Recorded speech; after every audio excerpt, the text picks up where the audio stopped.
1957 ఫిబ్రవరి నాటి బేతాళ కథ పరుసవేది.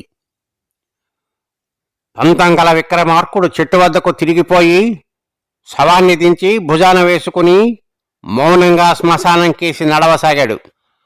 అప్పుడు శవంలో ఉన్న బేతాళుడు, రాజా, నీవు ఈ అర్ధరాత్రి వేళ చాలా శ్రమ పడుతున్నావు.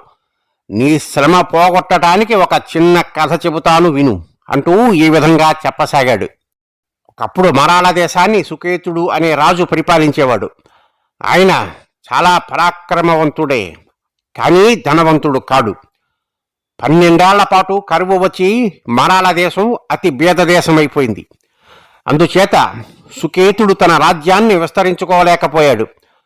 కరువుకు తాళలేక చాలామంది చచ్చిపోయారు. అనేకులు దూరదేశాలకు వలసపోయారు. ఈ స్థితిలో మరాళ దేశానికి ఒక స్వర్ణకారుడు వచ్చాడు. ఆయన చాలా ముసలివాడు. ఆయన పేరు విశ్వకర్మ. విశ్వకర్మ సుకేతుడి దర్శనం చేసుకుని, మహారాజా, నేను చాలా కాలంగా పరుసవేది విద్య కోసం పాకులాడుతున్నాను. ఒక్క ఏడాది మీరు గడువు ఇచ్చినట్లయితే నేను అంతులేని బంగారం చెయ్యగలుగుతాను. అంతవరకు నన్ను తమరు పోషించగలరా అని అడిగాడు. ఈ విశ్వకర్మ సహాయంతో బంగారం తయారు చేసినట్లయితే తన దేశానికి పట్టిన దారిద్ర్యం తీరిపోయి మంచి రోజులు వస్తాయని సుకేత మహారాజుకు తోచింది. సరే, ఒక ఏడాది పాటు నీవు రాజా సౌధంలోనే ఉండు. నీకు కావలసిన ఏర్పాట్లు అన్నీ నేను చేస్తాను. ఆ తరువాత నువ్వు చేసే బంగారంలో ఒక వేసం నువ్వు ఉంచుకొని మిగిలినదంతా నాకు ఇవ్వాలి అని సుకేతుడు విశ్వకర్మతో అన్నాడు. విశ్వకర్మ సమ్మతించాడు. ఆయనకు ఒక కర్మాగారం ఏర్పాటు చేసి అందులో ఆయనకు కావలసిన కొలిమి, మోసలు, ద్రావకాలు మొదలైనవి అన్ని ఏర్పాట్లు చేసి ఆయన అడిగిన అన్ని రకాల లోహాలు, రసాయనాలు ఇచ్చారు. అందులో ఆ విశ్వకర్మ ఒంటరిగా కూర్చుని అహోరాత్రాలు పనిచేస్తూనే వచ్చాడు.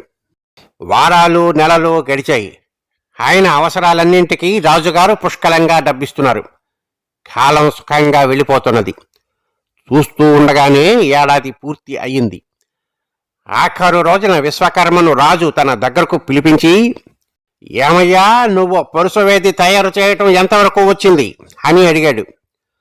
మహారాజా, ప్రయోగాలు ఇంకా పూర్తి కాలేదు, అయిపోవచ్చాయి. ఇంకొక 6 నెలలు గడువు ఇప్పిస్తే తమకు కావలసినంత బంగారం చేసి పెడతాను అన్నాడు విశ్వకర్మ వినయంగా. రాజుకు చాలా ఆగ్రహం వచ్చింది. ఏడాదిలో బంగారం చేస్తానని అబద్ధమాడావు.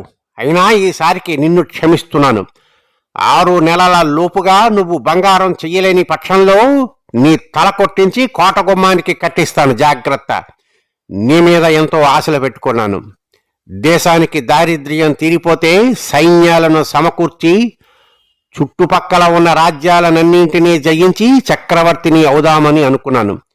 నా ఆశలన్నీ భగ్నం చేశావు. అయినా ఈసారికి నిన్ను క్షమించాను. 2వసారి క్షమించే ప్రశ్నే లేదు అన్నాడు సుకేత మహారాజు. విశ్వకర్మకు ఏమి చేయాలో తెలియలేదు. అతనికి బంగారం చేయడం రాదు. ఆ విద్య కోసం జీవితమంతా ధారపోసి ముసలివాడైపోయాడు. పొట్టగడవక అబద్ధాలతో వాళ్లను వీళ్లను మోసం చేస్తూ ఎంతవరకు తోసుకువచ్చాడు. ఈ ఏడాది లోపల తనకు చావు రాకపోతుందా అనే ధైర్యంతో సుకేత మహారాజును ఏడాది గడువు అడిగాడు.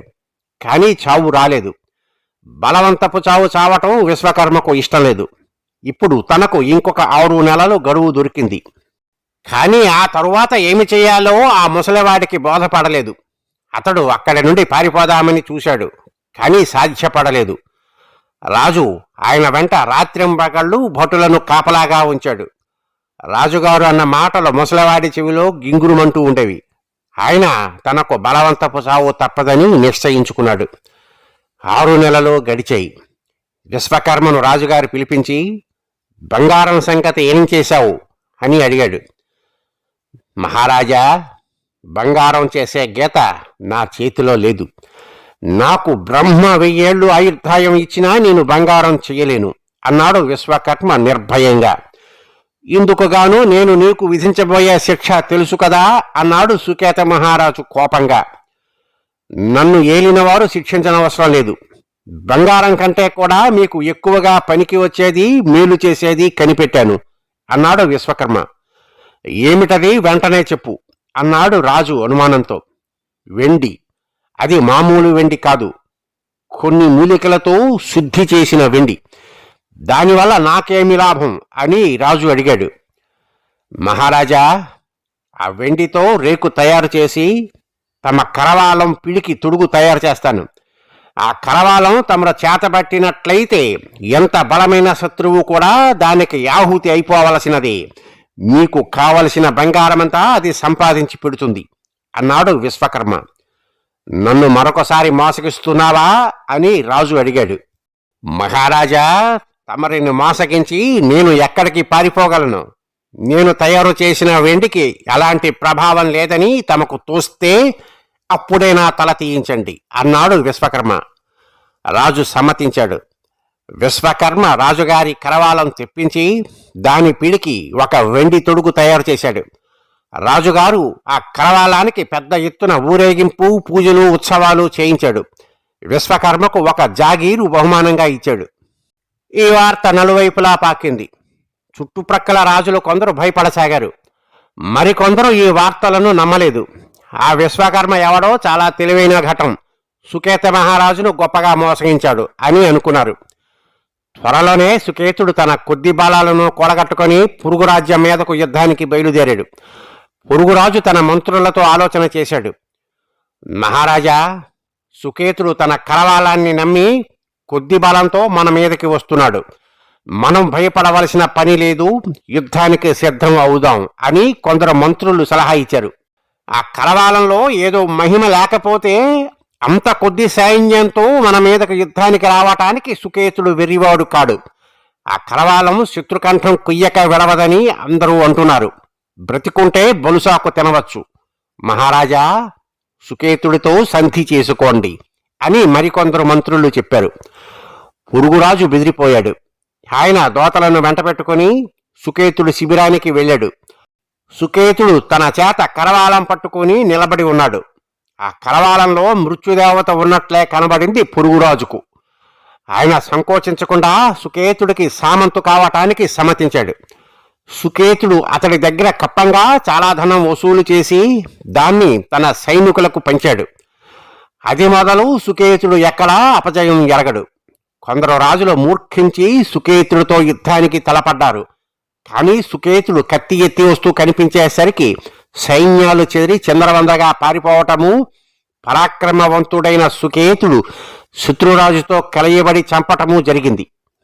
ఏ విధంగా ఒకరిద్దరు రాజులు చచ్చాక సుకేతుడు దోతలను పంపితే చాలు ఎక్కడెక్కడి రాజులు వచ్చి ఆయనకు పాలాక్రాంతులైపోయారు. సుకేతుడు వారి వద్ద నుంచి కప్పంగా చాలా ధనం గుంజుకున్నాడు. ఈ విధంగా సుకేతుడు చక్రవర్తి అయ్యాడు. మరాళ దేశానికి దారిద్ర్యం తీరిపోయింది. విశ్వకర్మ పేరు శాశ్వతంగా నిలిచిపోయింది. బేతాళుడు ఈ కథ చెప్పి, రాజా, ఎన్నో ఏళ్లపాటు ప్రయత్నించి కూడా చిన్నమెత్తు బంగారం తయారు చేయాలని విశ్వకర్మ ఇంత మహిమగల వెండిని 6 నెలలలో ఎలా తయారు చేయగలిగాడు? అలాంటి వెండిని తయారు చేసే శక్తి తన వద్ద ఉండి కూడా ఆయన అబద్ధాలాడుతూ ఎందుకు పొట్టపోసుకోవలసి వచ్చింది? ఈ ప్రశ్నలకు సమాధానం తెలిసి కూడా నువ్వు చెప్పలేకపోయావో నీ తల పగిలిపోతుంది అన్నాడు. విశ్వకర్మ చేసిన వెండిలో ఏ మహిమ లేదు. అన్ని మహిమలు నమ్మేవారి మనసులలోనే ఉంటాయి. సుకేతుడు ఆ వెండికి మహిమ ఉన్నదని నమ్మటం వల్లనే కొద్ది సైన్యంతో యుద్ధానికి బయలుదేరాడు. అటువంటి నమ్మకమే ఉండటం మూలాన పొరుగురాజు యుద్ధం చెయ్యకుండానే సుకేతుడికి లొంగిపోయాడు. నమ్మేవారి సంఖ్య పెరిగిన కొద్దీ మహిమ కూడా పెరిగింది. పదార్థాన్ని సృష్టించడం కంటే మహిమలను సృష్టించడం తేలిక. ఈ సంగతి గ్రహించక విశ్వకర్మ అబద్ధాలతో పొట్టపోసుకుంటూ వచ్చాడు. కానీ తన ప్రాణం మీదకి వచ్చేసరికి విశ్వకర్మకు ఈ రహస్యం తెలిసింది. ఇదే అతను ముసలితనంలో సాధించిన పరుసవేది అని అన్నాడు విక్రమార్కుడు. ఈ విధంగా రాజుకు తిరిగి మౌనభంగం కలగగానే బేతాళుడు శవంతో సహా మాయమై తిరిగి చెట్టెక్కాడు. కల్పితం. స్వస్తి.